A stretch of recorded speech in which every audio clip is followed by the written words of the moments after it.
got him. There we go. Oh, it's a nice one too.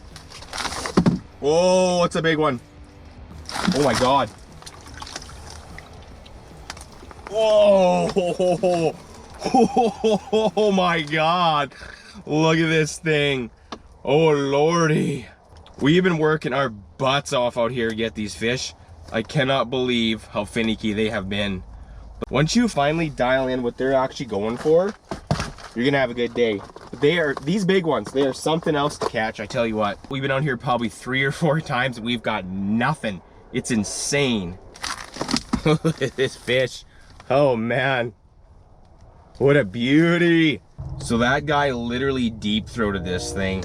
And if you can get a day when they're just biting like crazy, you can almost send anything at them. Big baits, and it's big moves to find these guys, and once you can get on top of them, it's just little moves to stay with them. If you got to follow them around a little bit, it's not that bad. What we did was we punched a whole bunch of holes out there, so now if we got to move a little bit, we can just start moving the little tent. That's why we brought the one man today, to be more mobile, because the weather has been minus 50 to 60 the last week, so I don't know how these fish are going to be acting today. Started off pretty slow, and it's about 11 o'clock now and they're starting to bite a little bit more. So what we did on this one, we decided to put 3 holes in the tent this time. We got a Rapala wrap slab. This is a perch pattern, and perch are pretty cannibalistic. So what we're doing is, now this one doesn't have balls in it, it vibrates.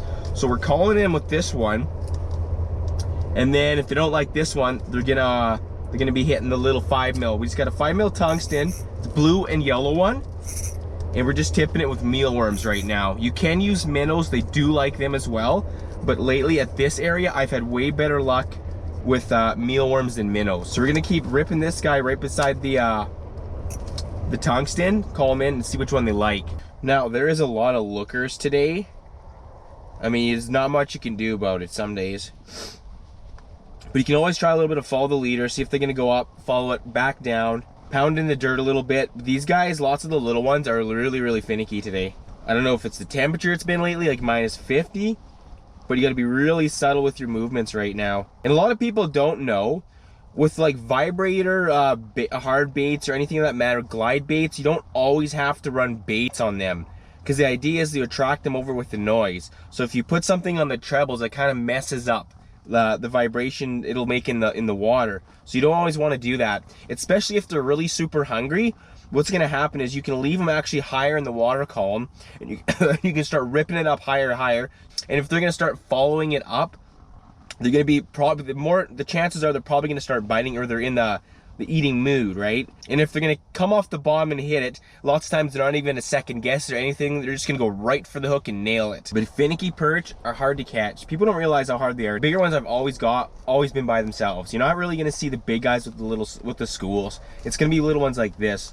And once in a while you'll see a big one roll through. And to try and find them, a good rule of thumb is, like when we punched holes today, we found them, so we kind of got lucky at the start. But if you're trying to locate these guys, you want to try and like drill a bunch of holes, do a grid line, and then you want to I'd go like 5-10 minutes a hole, just start jigging, ripping in some holes, just keep checking, going. Because for perch, you don't want to stay in a spot too long until you find them. Because usually when you find them, they're going to stay in that area. And if they move after you find them, you usually shouldn't have to move very far to keep on top of them. This is the wrap slab we had on. Now we're going to put the rip and wrap. It's a little smaller if you compare these two. And this one has rattles in it. So we're going to try this one out and see how this one does. It's a perch pattern. We also got a couple more colors, but we're going to start with the most natural color, and that's this guy. Oh, big mama. See, I think we called that one. Look at the lip on that thing. So subtle vibration is all you want. These bigger ones. Come on, eat it. Oh yeah, he's going for it.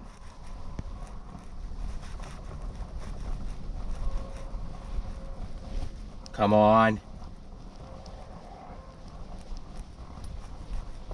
No! Oh God, it scared it off. Here we go. We got the big guys in there. Oh God, there we go. There we go. Oh, it's wrapped around the transducer. This is the problem with 3 lines. Oh, it's out. Oh no! I was gonna try and bear paw him out of the hole. Dang it. Wrapped around the transducer, man. Oh my God. Man, that was a big one too. Man. It's to be expected. Running that many lines down there. I'm sad. That's a big mama jamma. But just like from the rattling and putting these little 5 mils, this is the one we're using. The blue, the yellow, and right beside it. Gosh darn it. Kind of makes me upset right now. That's unfortunate. And you would swear there's different species of perch out here. Because if you notice, all the small ones are coming in, they're checking it out, and that is it. They're not even mouthing these baits at all. The live bait, nothing. And the big ones came in. All the big ones that came in today, they're hungry, they're eating, and they're solo. So that's why we don't see them as much. But all the big ones have been hitting the hooks. We lost the one, unfortunately, and we landed the other guy. So wait it out for the big ones. These little ones are just kind of a pain in the arse more than anything. But sooner or later, you keep staying in one spot. If they're in this area, which they seem to be, they're gonna roll through and hopefully you'll get one. It's again why we have holes already pre-drilled in this area if we have to move, because you don't want to keep drilling holes throughout the day. Oh God. Coming in, coming in, coming in, coming in. Just gonna vibrate it again for no neck here and hope he takes it. I think if you're finessing these too much right now, they're not even gonna look at him. He wants it, he's coming in. No, didn't like that. We went back to our regular car we were starting with. He may circle around though. Lots of times they'll do that, they'll go around the camera. So don't pull out too soon. But if they come right up to the hook and then they bite at it, like just kind of nib it. Open the bail and let it fall straight down. They're gonna think they wounded it, and lots of times they'll go down to the bottom, they'll pick it right up and suck it right up. I've caught a lot of perch doing that too. So there's 2 more ways we're gonna go over in this video and how you guys can land some jumbo perch. They are super easy and super effective. At the end of the day, they're not that hard to follow. The hardest part is just finding those fish, and once you get on them, just start using these methods. And I guarantee you, you'll be catching fish just like this. Oh God, that's so sick.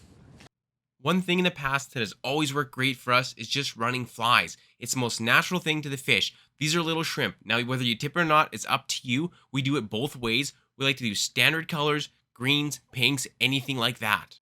Now, whether the fish is being super picky or aggressive, shrimp, there's a good chance it's going to be in their body of water. And to check on it, after you catch your first perch, just open up their belly and see exactly what they're eating. Currently, you're watching clips from a previous episode. We'll leave a link for those at the end of this video. Now, if they're super hungry, do not be afraid to try bigger baits. Box shot rattles are amazing. Now, the last but probably one of the most important, do not be afraid to dead stick something or set up a jacker away from all the action in the hub. Sometimes if something's alone by itself, undisturbed, you might catch that one big one. Oh!